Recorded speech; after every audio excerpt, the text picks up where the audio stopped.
नमः ध्यानपुष्पं समर्पयामि। ओं ततः कलशस्थापन ओं भूर्भुवस्व पुनः कतपुष्पं गृहीत्वा अखण्डमण्डलाकारं व्याप्तदेन चराचरं तस्मै श्रीगुरवे नमः। अज्ञानतिमिरन्धस्य ज्ञानाञ्जनशलाकया तस्मै श्रीगुरवे गुरु नमः। ब्रह्मा गुरु विष्णु गुरुदेव महेश्वर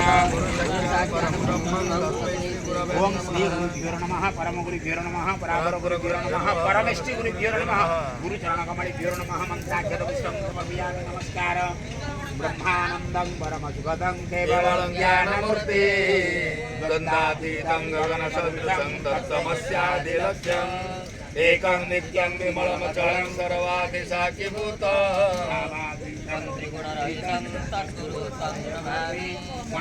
जगन्नाथ मद्गुरु श्री जगद्गुरु मदात्मा सर्वभूतानां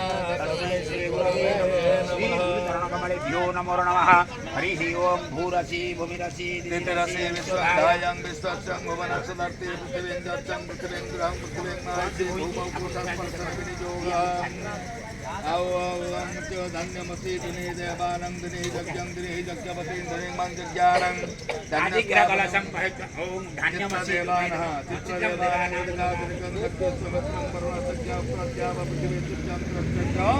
मंत्रमंडलकरण धन्यमसि